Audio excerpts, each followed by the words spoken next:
What if the deadliest American soldiers of World War II weren't Marines, Rangers, or paratroopers, but a Navajo unit the US government denied ever existed? What if their missions weren't recorded, their identities erased, and their victories credited to battles that never happened? And what if the only reason we're learning about them now is because a handful of sealed files were opened by mistake? Before we start, pause this video. Tell me where you're watching from, and subscribe. Not for the algorithm, but because this story was deliberately buried for more than 80 years. The official record celebrates the Navajo code talkers, but deep inside forgotten War Department correspondence lies a reference to a second Navajo program, one so secret that even the code talkers never knew about it. In 1942, the U.S. military quietly recruited a group of Navajo trackers and spiritual practitioners, not to talk, but to disappear. The telegraph wire hummed, a thin, frantic sound slicing through the immense high-desert silence of the Navajo Nation. It was December 8, 1941, the air still thick with the ashes of Pearl Harbor, though the distance made the violence feel less real than a ghost story told around a winter fire. The coded message was delivered not to the local agent, but directly to the Diné Governing Council in Window Rock. It was from the War Department, and its text, when finally decoded by the youngest English-speaking elder, caused a wave of stunned silence to ripple through the chamber. It did not ask for young men to carry rifles. The request was far stranger, far more ancient. They ask for Hatawi, the elder Kalogi Butterfly whispered, using the sacred term for medicine men, and for the Ajinaobonsi, the shadow walkers.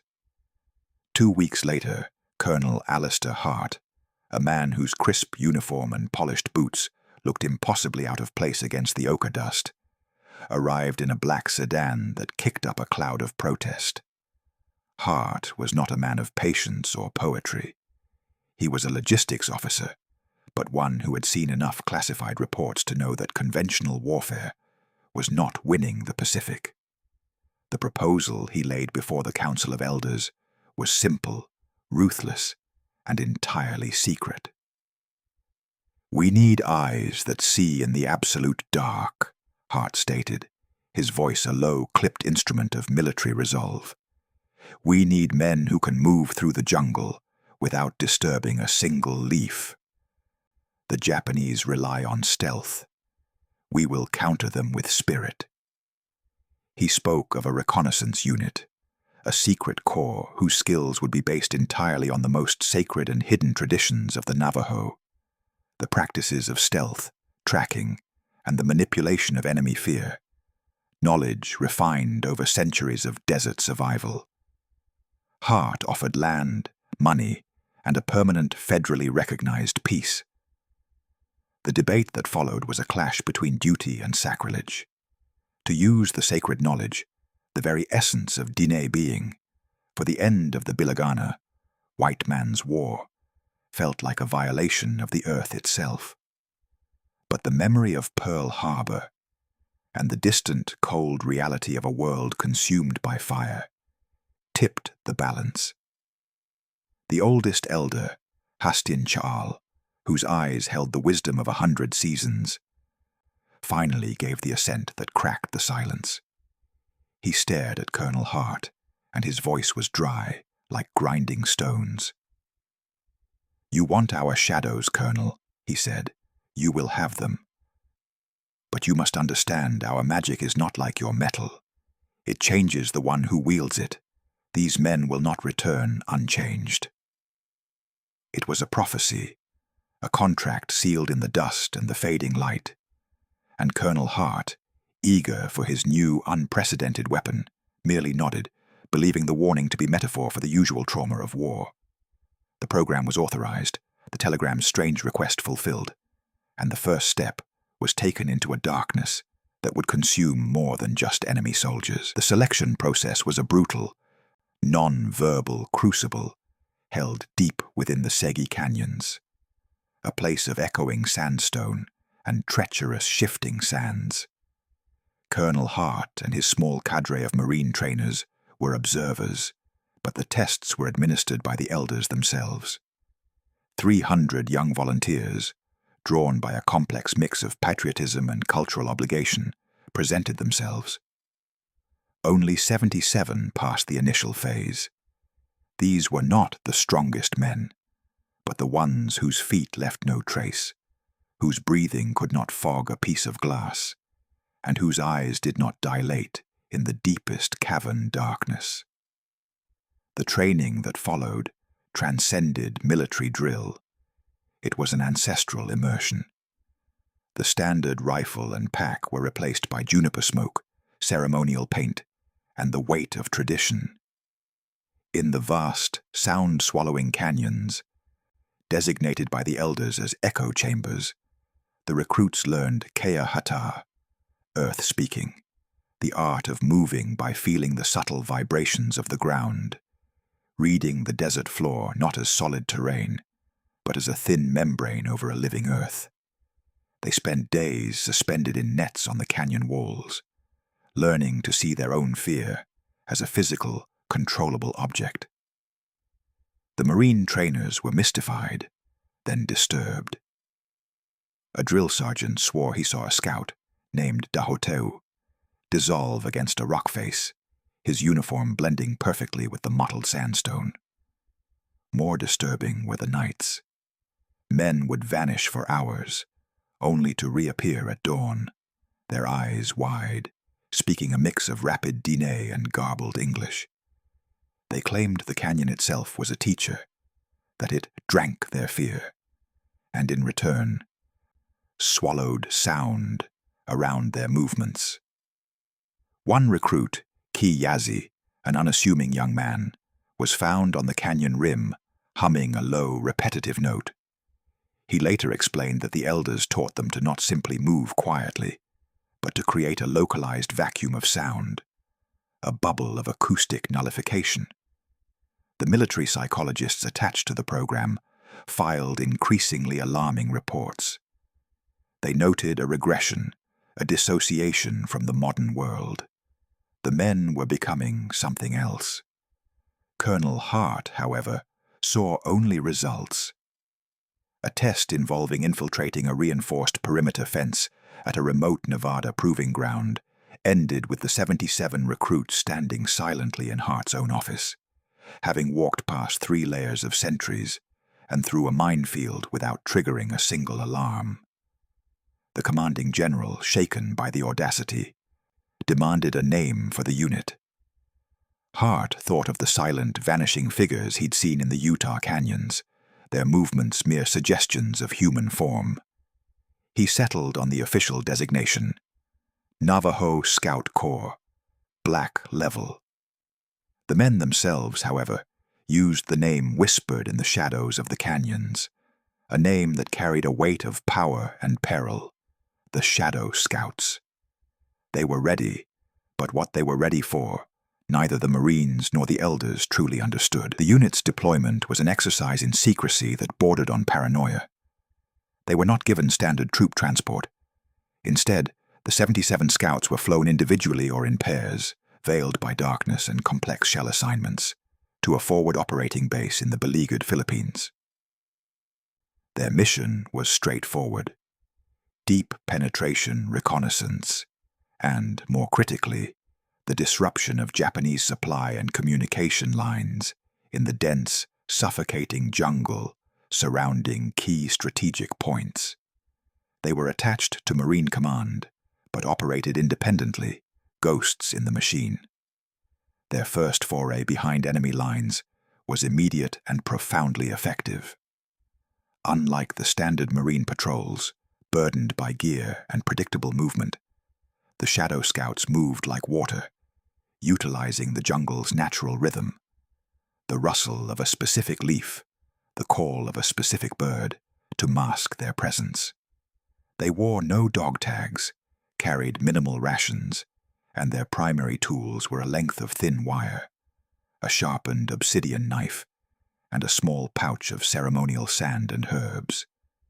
The Japanese quickly noticed the change. Reports began filtering back to battalion command, reports that were immediately dismissed as hysteria or jungle fever. Sentries spoke of black silhouettes moving against the wind, figures that walked through the vegetation rather than around it. Camps that were perfectly secure at dusk would wake to find their radio wire cleanly severed, their ammunition caches gently dusted with fine, unfamiliar powder, and their commanding officers gone, leaving behind no blood, no struggle, and no tracks. The most unnerving incidents occurred during the deep night. Full Japanese platoons, dug in and expecting a conventional attack, would suddenly flee their positions en masse, abandoning their heavy weapons and supplies. When U.S. patrols investigated, they would find no signs of combat, only the lingering, deep reverberation of sound that seemed to come from the very earth, the low, harmonic, unsettling Navajo chants, rising from the deepest, most inaccessible parts of the jungle. It was a sound that broke the will, a psychological weapon crafted not in an armory, but in a sacred chamber. Marine commanders were horrified, yet ecstatic. The scouts were achieving in a single night what battalions failed to do in a week. They weren't just gathering intelligence. They were surgically excising the enemy's nerve endings. General Douglas MacArthur, viewing a mission report that described a single scout dismantling an entire regiment's communications network in 5 hours, wrote a cryptic note in the margin. These men are not soldiers. They are a force of nature. Use them sparingly. Do not let them see a mirror. The terrible truth dawned on the U.S. command. They had not recruited a reconnaissance unit, but had unleashed a cultural entity, a powerful, uncontrollable shadow that was more weapon than soldier. The war had just gained a new, terrifying dimension, one drawn from ancient American soil. The terrifying efficacy of the Shadow Scouts was not in their ability to kill silently. That was merely the consequence. Their true genius lay in their ability to weaponize terror itself. Under the loose, distant supervision of the elders, and given terrifying freedom by the military, the Scouts began to refine their most destructive psychological technique, a ritual the Marines dubbed Night Song. It was a low, guttural, harmonized chant that modulated in pitch, designed not to convey meaning, but to directly manipulate the opponent's Anoshdan, internal shadow or fear self. The Scouts would position themselves in a strategic acoustic configuration around an enemy encampment and begin. Within 30 minutes, men would be seen weeping, firing wildly at empty air, or simply walking away into the darkness, stripped of their military training and their sanity. Beyond sound, they adapted traditional dîner ceremonies of illusion and misdirection. Using finely ground desert sand mixed with specific jungle foliage, they could create controlled, low-smoke illusions at night. Sentries would report seeing the shapes of deceased comrades, or sometimes the massive, silent, traditional monsters of Navajo mythology, the Ye-Itso or the Tsenahale, moving just outside the circle of their meager campfire light. These were not hallucinations born of fatigue. They were engineered psychological assaults. The hard evidence mounted in the form of captured Japanese field diaries. They painted a chilling picture. Entries spoke not of American soldiers, but of Onryo, vengeful spirits, and Yurei Senshi, spirit warriors, who did not bleed and struck silently, taking only the mind. One diary, recovered near a massacre site where a dozen soldiers had died of sheer panic, read, "The jungle now speaks a strange, low tongue. We cannot fight them. They are the ghosts of this land. When the low humming starts, we are already dead." U.S. High Command, once celebrating the unit's success, began to experience a profound ethical unease. The Shadow Scouts were too effective, too uncontrollable, and their methods too far removed from the established rules of engagement. They were winning battles, yes, but they were tearing apart the fabric of what it meant to be a soldier, both for the enemy and, alarmingly, for themselves. The official reports began to sanitize and obfuscate, but the internal military memos betrayed the truth. In April 1943, following an incident on Bougainville, where a team of 3 scouts forced the unconditional surrender of a heavily fortified hill position without firing a single shot, only by leaving behind a series of unsettling, ceremonial artifacts, the Pentagon acted. The program's files were quietly, completely segregated. The Navajo Scout Corps was officially reclassified to Black Level Operatives, Special Asset 77. The designation was a death sentence for any hope of future transparency. They were no longer soldiers of the Republic. They were a black mark on the ledger, a secret weapon too potent to acknowledge, an organization that lived only in the shadows of top clearance files, a program that had become a fearful shadow of the war itself. As the war churned across the globe, the military's appetite for the Shadow Scouts' unique psychological warfare only grew. In late 1944, small 2-man teams of scouts were secretly deployed to the European theater, where the nature of the conflict, less jungle, more trench and forest, demanded a swift adaptation of their skills.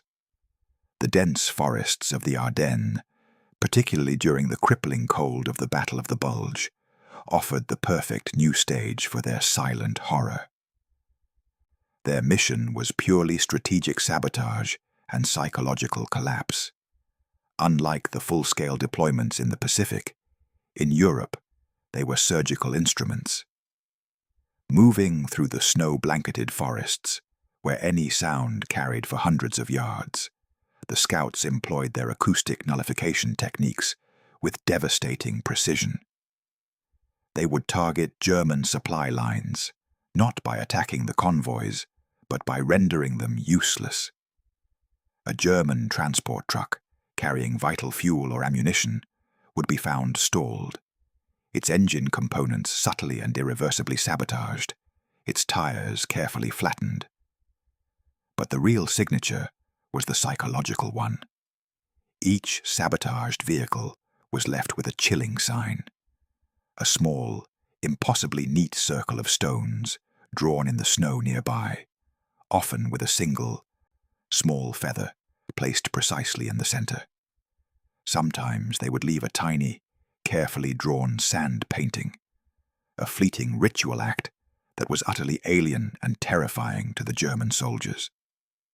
The effect was instantaneous and widespread. Allied soldiers, who caught only glimpses of the scouts or heard their terrifying reputation, began to whisper about walking shadows, figures that moved like hungry wolves, immune to the cold and able to appear and disappear in the thick, white fog.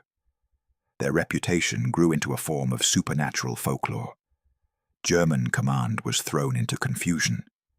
Their field reports contained a new, unsettling category: non-combatant attrition. They couldn't understand why trained troops were abandoning positions due to extreme psychological distress and reports of phantom activity. German psychiatric reports from the front lines increased tenfold during the winter of 1944-45. Doctors noted a specific recurring form of trauma, a panic disorder triggered by silence, followed by visions of non-human entities. A memo from a high-ranking SS officer to the Gestapo pleaded for intervention. "Our men are refusing to fight the night battles. They claim they face not soldiers, but forces of the ancient world. This is not warfare. It is a spiritual assault." The irony was acute. The German military, steeped in its own twisted mythology, was being undone by a profound elemental belief system it could not comprehend. The Shadow Scouts, born of the American Southwest, were now the ghosts of Europe, a horrifying testament to Colonel Hart's initial, cold-hearted plan. They had successfully transplanted an ancient, powerful terror onto a modern battlefield, expanding the war beyond the physical and into the very psyche of the enemy. The unchecked use of the Shadow Scouts, their immersion in constant, ritualized psychological warfare, began to exact a terrifying price. The warning of Elder Hastinchal from Chapter 1 had become a crushing reality. They were not simply damaged by the war, they were being fundamentally changed by the constant channeling of the darker, ceremonial knowledge used to create the terror. The dissociation was the first, most apparent symptom. They had learned to see the world as a place of shadows and echoes, and the transition back to the simple, linear reality of a military base became impossible. Some scouts, like WWII, began to communicate exclusively in the most archaic, tonal forms of the Diné language, forgetting their English entirely. When forced to speak, their words were fragmented, laced with ceremonial chants. They no longer saw their human faces in water or glass. They saw the abstract, fear-inducing designs they had used as camouflage.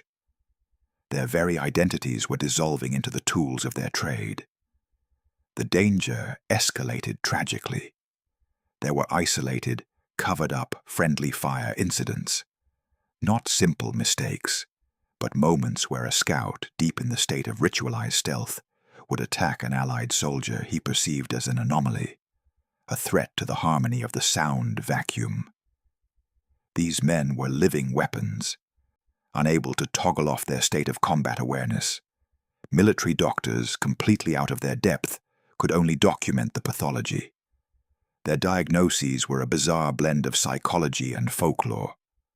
Acute combat shock, exacerbated by ritual immersion, and most alarmingly, symptoms consistent with ancestral possession, or Yinaldlushi, skinwalker, lore.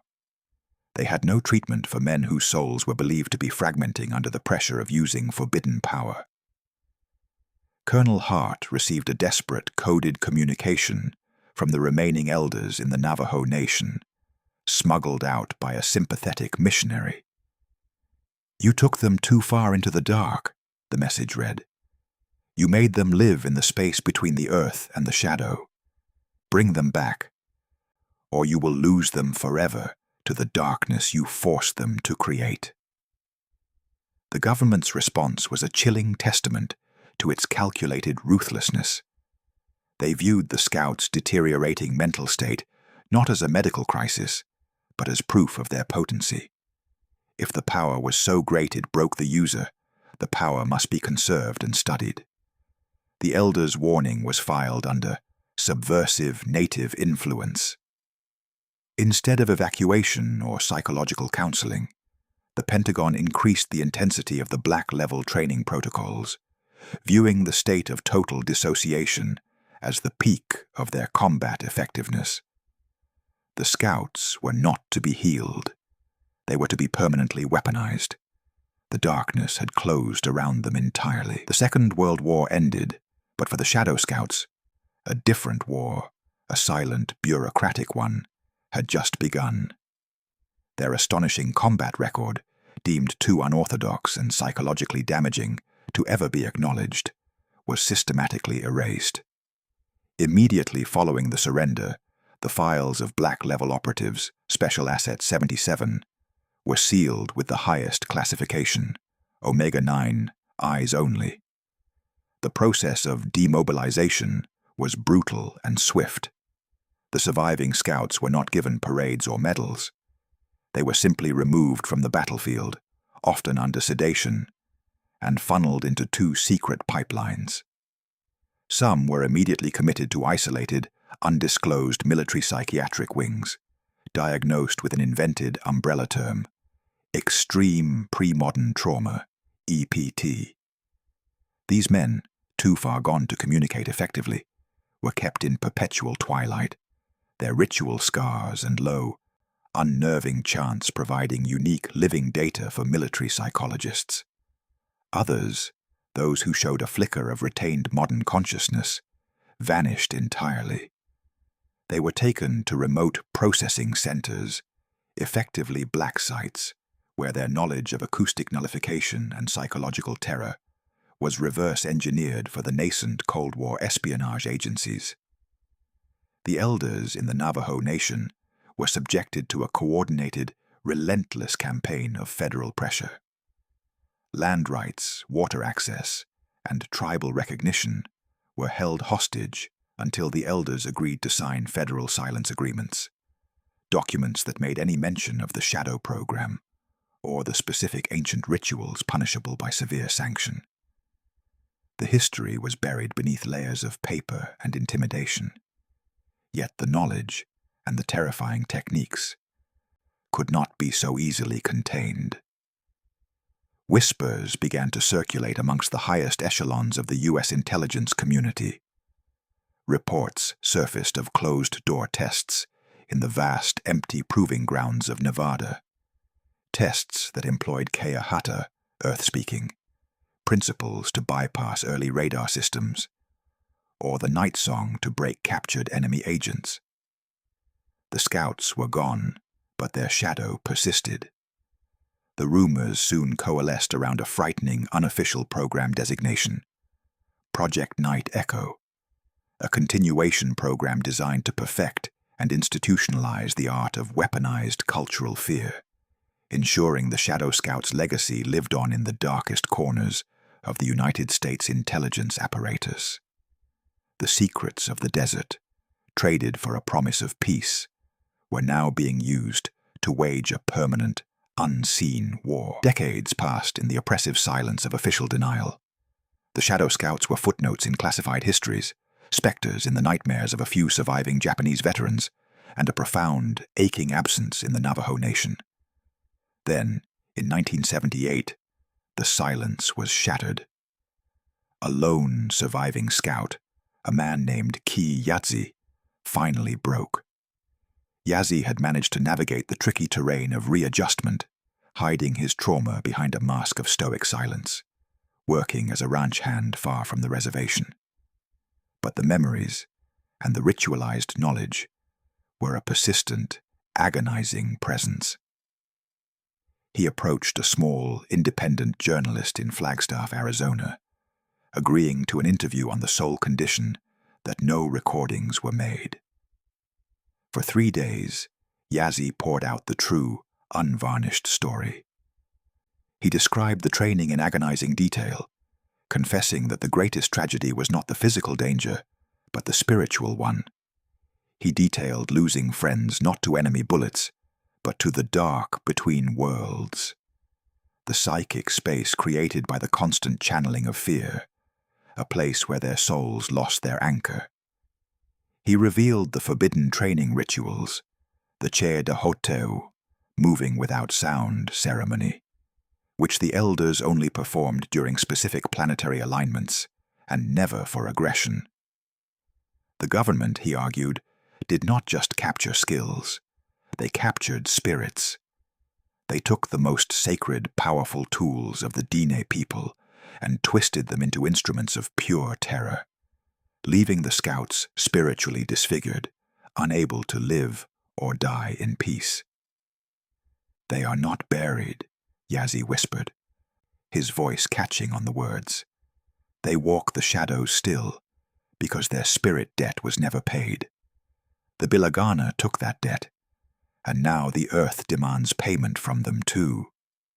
He described the relentless post-war questioning, the psychological torture designed to extract the last remnants of their knowledge, and the ultimate realization that they were never meant to return to normal society. The interview was a chilling, compelling testament to the moral disaster of the program. The journalist, though skeptical, had enough detail to verify the existence of the black level designation and the deployment locations. They planned to publish the story. But 2 months after the final session, Ki Yazzie disappeared. His cabin was found empty. No signs of struggle, no note, no tracks leading away. Just an unsettling silence. The same terrifying absence of noise that was the hallmark of the Shadow Scouts in the jungles of the Philippines. The journalist, terrified, abandoned the story, and the government, without ever making a statement, had successfully sealed the breach in their secret history. The story of the Shadow Scouts was officially a dead memory, a myth relegated to the whispers of an aging generation. But history has a way of leaving its fingerprints. Decades after Key Yazi's disappearance, a wave of declassified Cold War memos, released under the most complex bureaucratic circumstances, offered chilling validation to his claims. Buried deep within files concerning reconnaissance and infiltration were multiple references to shadow personnel deployment and black-level protocol activation, time-stamped long after the war's end. The ghost of the program was real. The unsettling continuation of the unit's operational knowledge bled into the modern era. Special Forces trainees operating in remote, mountainous areas of the American West began reporting strange, consistent phenomena. Soldiers spoke of seeing silent men observing their drills from impossible distances, figures whose movements were too fluid, too untraceable, figures that simply vanished when approached. These men were described with unnerving consistency, tall, dressed in dark, non-issue gear, and never leaving a track. Were they remnants of Project Night Echo, the continuation program, testing new recruits, or were they something else? The Pentagon, maintaining the Iron Curtain of secrecy, issued a generic denial every time the story flickered back into the light. The Navajo code talkers were an invaluable part of the war effort. Any other claims are unsubstantiated conjecture. They simply substituted the acknowledged, heroic program for the terrible, secret one.